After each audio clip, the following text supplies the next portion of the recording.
Dari 5 orang yang masih berstatus tersangka, hingga kini baru 2 berkas perkara yang sudah dilimpahkan ke kejaksaan, yaitu berkas perkara dengan tersangka Roy Suryo dan Tifa.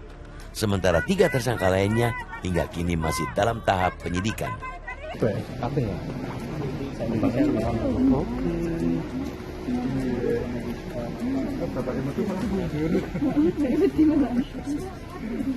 Kematian Pak Jokowi itu aja ya. Pak, kemarin kan Roy Suryo kan dari polisian sudah ke kejaksaan Jaksel, tapi dari kejaksaan ternyata tidak ditahan. Itu gimana tanggapannya, Pak? Itu kewenangan penuh dari kejaksaan. Kita harus menghargai itu. Yang paling penting kita ikuti proses hukum yang ada sampai nanti di persidangan. Kuasa hukum Roy Suryo dan Tifa meyakini dugaan ijazah sarjana palsu Joko Widodo memiliki dasar cukup kuat. Lantaran itulah kliennya tidak goyah dengan iming-iming berdamai. Asli atau tidak asli itu tidak bisa didamaikan. 2 orang bersepakat bahwa ini asli nggak bisa juga, harus diuji di pengadilan. Bahkan ketika Risman Sianipar membuat buku baru untuk mendelegitimasi atau menganulir kesimpulan yang lama juga tidak bernilai. Karena kasus ini sudah pro justisia. Katakanlah Risman kan membuat buku yang ingin mengautentikasi ijazah Jokowi. Padahal sekarang autentikasi atau statement penyematan ijazah itu sah atau asli itu tidak lagi ada pada otoritas peneliti, tapi harus hakim di pengadilan karena sudah masuk pro justisia. Beda kasusnya kalau dulu Risman baru meneliti, kemudian tiba-tiba dia revisi dan dia autentikasi selesai.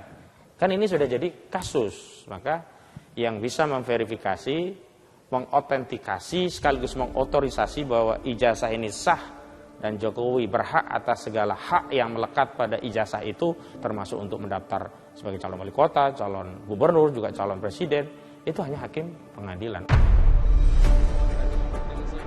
Meski begitu, kuasa hukum tersangka beranggapan ada tebang pilih dalam penegakan kasus pencemaran nama baik ijazah Joko Widodo. Kalau baik hukum semestinya sebuah perkara satu kesatuan dalam satu LP, ketika peristiwanya di SP3 sebenarnya tanpa meminta SP3 digugur demi hukum. Karena begini ya, SP3 itu kan bukan SP3 terhadap orang, tapi peristiwa pencemaran, peristiwa tentang penghinaan terkait ijazah yang diakui asli disebut sebagai palsu.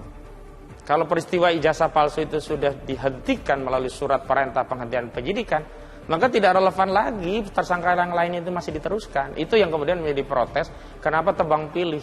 Kan Jokowi awalnya kan melaporkan peristiwa, bukan orang. Ketika peristiwa itu oleh Jokowi sudah dimaafkan dan kemudian di SP3 oleh penyidik, secara substansial semuanya kan berhenti. Tapi ini dipaksakan seolah-olah kasus ini Jokowi melaporkan 1 orang 1 LP, 1 orang 1 LP, sehingga yang 2, yang 3, yang 4, yang hari 3 ya selesai, LP lainnya jalan. Kan enggak. Kami sudah mengakses LP-nya itu 5 orang ini dalam satu kesatuan LP Joko Widodo. Sebelumnya, pihak Universitas Gadjah Mada sudah mengeluarkan pernyataan tentang ijazah mantan Presiden ke-7 Republik Indonesia. Rektorat menjamin ijazah Joko Widodo otentik. Tak hanya ijazah, pihak Rektorat juga menunjukkan bukti skripsi yang disusun oleh Joko Widodo hingga dinyatakan lulus dari Fakultas Kehutanan UGM pada 5 November 1985 silam. Joko Widodo itu tercatat dari awal sampai akhir melakukan tridharma perguruan tinggi di Universitas Gadjah Mada. Dan kami memiliki bukti-bukti, surat-surat, dokumen-dokumen yang ada di Fakultas Kehutanan. Jadi itu telah kami sampaikan secara secara lengkap ya. Misalnya kami memiliki ijazah mulai dari STT, dia waktu SMA, kemudian dokumen-dokumen lain termasuk proses verbal ketika ujian skripsi. Selembar ijazah Joko Widodo menjadi polemik berkepanjangan di negeri ini. Publik juga harus mahfum. Jangan sampai hukum dijadikan alat politik untuk saling sandera antar kelompok kepentingan. Keseriusan dan transparansi penegak hukum menjadi kunci agar kasus ini bisa diungkap gamblang dan tuntas.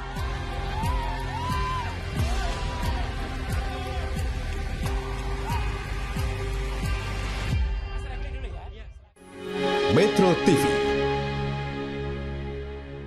Jelajahi cara baru mendapatkan informasi. Download Metro TV Extend sekarang.